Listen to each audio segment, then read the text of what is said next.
The challenge of the Yukon. Up, King! Up, you husky! The Wonder Dog King, swiftest and strongest of Eskimo lead dogs, blazes the trail through storm and snow for Sergeant Preston as he meets the challenge of the Yukon. Sergeant Preston was typical of the small band of Northwest Mounted Police who preserved law and order in the new Northwest country, where the greed for wealth and power led to frequent violence and bloodshed. But in spite of the odds against them, Sergeant Preston and his Wonder Dog King met that challenge, and justice ruled triumphant.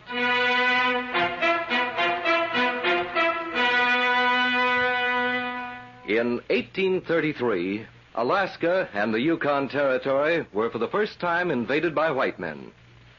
Before these men appeared, the Yukon had known countless generations of peace, inhabited only by Indians who were disinterested in the yellow flakes of glittering ore they found in clear streams and along riverbanks. To them, animal skins were far more valuable, and it was for the same skins the Count Igor Petrovich made the journey to an unknown land. But any furs the handful of White Russians secured were never to grace imperial robes in faraway St. Petersburg. It was late in an afternoon in the year 1834. A tribe of frenzied savages gave voice to a cry of triumph as they watched a fort the Russians had built go up in flames. They thought they had killed all of the white men when suddenly a tall, dark-haired man with flashing eyes walked toward them. His hand was raised, and in it was a small figure carved in ivory, studded with rubies and diamonds. Behind him walked an Indian. Munalak, what are these peace-loving countrymen of yours saying? Why do they bow down in front of me? Can they know who I am? Do they know they killed the men I brought with me? I, Count Igor Petrovich, from the court of Tsar Nicholas himself? Them see fire in eye of little man you hold in hand. And think you fire god. Walk through fire, not be burned. Oh, so they don't know I was not in the fort, huh? Tell them they must take me to their village. They must start building me a boat. Tell them, do you hear? Tell them they have displeased the fire god. And unless they do as I command, fire will descend on their villagers. Their people will be killed.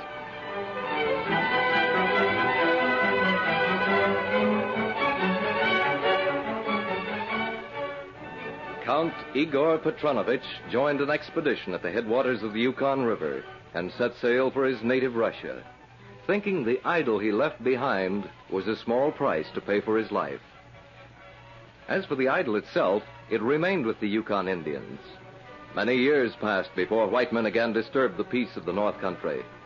The tribe moved their quarters and settled near a lake, the chief himself carrying the sacred figure to the site of their new village. Then, 1897, and in the white man's world, excitement was everywhere. Gold had been discovered in the Yukon.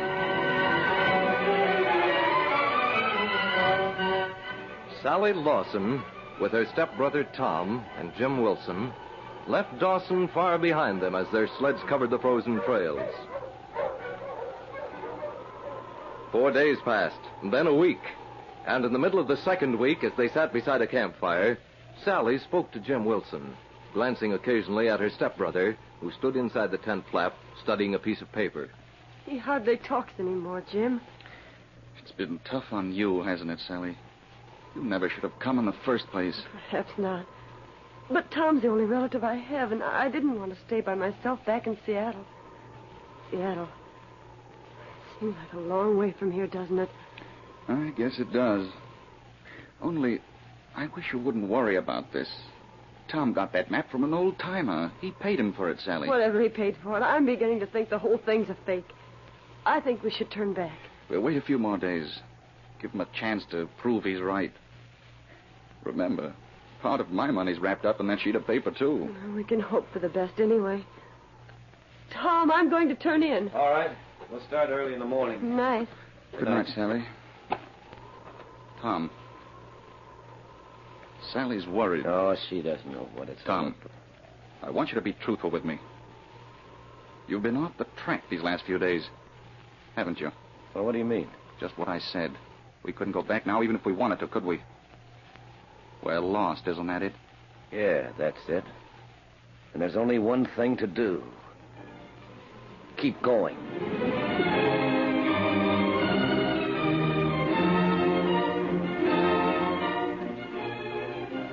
It was a week and a half later that an Indian scout found them, wandering in the snow, half dead from hunger, half crazed with despair. They were taken to the Indian village. In one of the tents, Tom Lawson talked to the poker-faced Indian who'd saved their lives. We sure are grateful to you. You've saved our lives. Indian friend, white man. Yeah? I wouldn't think you'd seen any white men to be friends with. Yeah. We see many white men. Policeman wear red coat. Him talk to chief now. We see white man long time by. Him bring fire god to Indian. Fire god, huh? Who's that? Well? The unanswered question aroused Tom Lawson's curiosity, until finally, piece by piece, from various men of the tribe that had befriended him, he got the story and a description of the idol that couldn't be bought with any amount of gold. Have you heard anything about it, Sally? I? Goodness, no, Tom. What do I care about the superstitions of these people? They've been kind to us, that's all that matters. You haven't seen that mitten of mine, have you? It must be worth plenty. It can't be bought, they say. I wish you'd forget about that little fire god. If I don't find my mitten, my left hand will be... That must be Jim. I hope he's found it for me. Miss Lawson. Oh, how are you, Sergeant? Hello, Tom. Howdy. I just stopped by for a minute. About the mitten you lost. Did you find it? Oh, no, I didn't find it, but you certainly can't get along with only one, so I brought an extra pair of mine over. Probably too big for you, but at least they'll be warm. Oh, well, that's very generous of you. Not at all. Well, no, I've got to get back. The Indians are having a meeting, and I've got to sit in on it. That was nice of him, wasn't it? These are warm. You know, Tom, I think we might as well go back to Dawson. That map of yours is worthless. Maybe we won't get the gold we came after. But what if we could get something that would be worth a lot more than gold? Worth more than gold? Never mind, Sally. We'll get set to mush in the morning.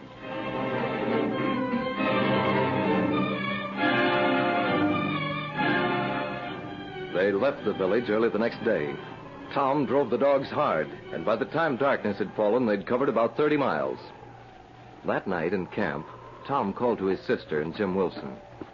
What is it, Tom? Something wrong? No. I just wanted to show you something. Look. What an ugly thing. Why, it's carved ivory.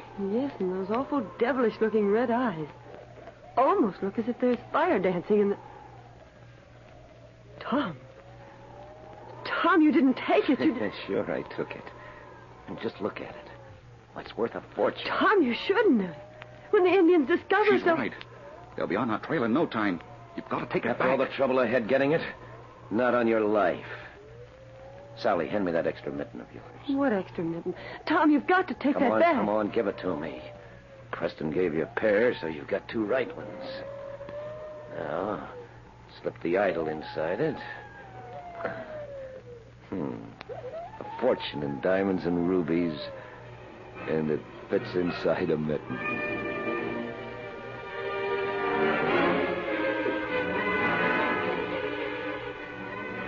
When the next day dawned sharp and clear, Sally Lawson came out of the tent to find Jim Wilson standing beside the embers of the campfire. Good morning, Jim.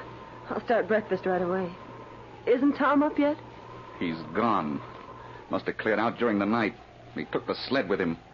When the Indians come hightailing after us, it'll be you and me they'll catch. Well, Tom's making a getaway with their little fire god.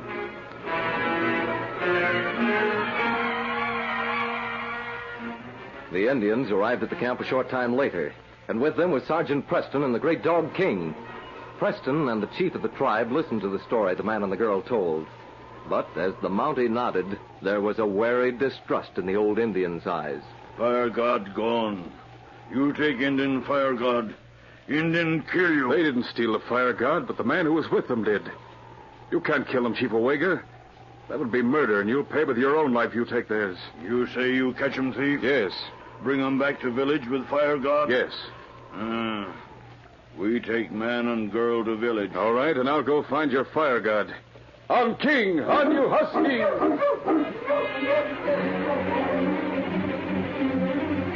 Meanwhile, Tom Lawson frowned to himself as he rode the runners of his sled. Yes, sir. I'd like to know that mitten's right in front of me on the sled where I can see it. Only the darn things keep blurring. It's my eyes. Just as if I had sand in them. Ho, you Malamutes, ho!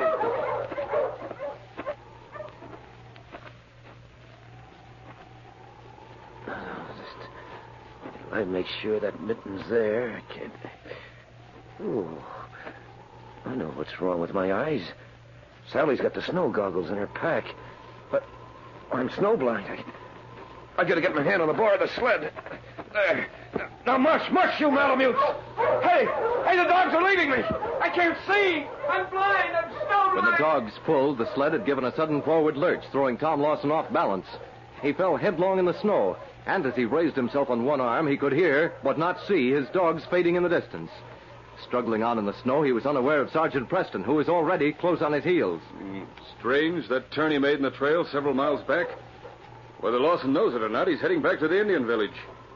Maybe he intends to return the idol. Now, wait a minute. How are you, huskies? So you already discovered it, huh, fella? Tom's footprints go one way and his sled the other. He fell here, and the sled went on without him. Well, we'll follow him. King took his place at the head of the Mounties dog team. And as they covered the trail, his sharp ears caught the sound of another pack in the distance. Turning, King cut through the timber, the sound of the snarling dog serving as his compass. Following the tracks of the driverless dog team, King stopped suddenly. For a moment, he was puzzled. And then he slowly approached the supplies that were sprawled in the snow. He saw where the sled had overturned and had been dragged on by the dogs he could still hear. Seconds went by as the dog sniffed the air. A familiar scent filled his nostrils. Quickly, he found its source, Preston's mitten. In the Indian village, Sergeant Preston stood facing a circle of men who'd become suddenly unfriendly.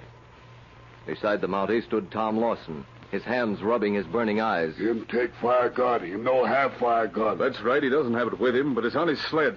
I'll go after the sled. Sergeant Preston tell us him bring back fire god. Him not keep promise. Indian no keep promise. You must trust me, Chief, and I'll bring it back. The policeman's words fell on deaf ears. A circle of faces began to close in on the Mountie and his companion. And then, looking beyond the Indians, Sergeant Preston saw King running toward him. King, old fella. Where'd you find my mitten? I didn't lose it. There's something in it. King, old boy, you certainly saved the day this time. Chief, is this what you're looking for? You bring back fire god. You keep promise. Sergeant, are they going to kill us? No, they're not going to kill anybody. But to tell you the truth, I was mighty worried for a few minutes. Oh, Sergeant, isn't that the mitten you gave me? How did you... It's for the right hand. That's the one Tom took to put the idol in. Sergeant Preston, Chief Owega heap sorry him not believe you when you say you bring fire god back. Indian never again not believe what you tell him. What's he talking about, Sergeant? You mean you found the idol in the mitten? I didn't find it, Miss Lawson. My partner did. Your partner? Yes, King found it. Yes, fella. Thanks to you, this case is closed.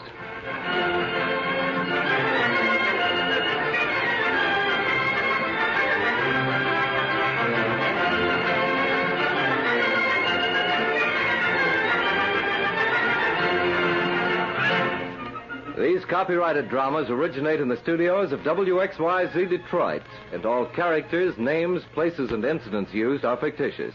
They are sent to you each week at the same time. Jack McCarthy speaking. This is the Michigan Radio Network.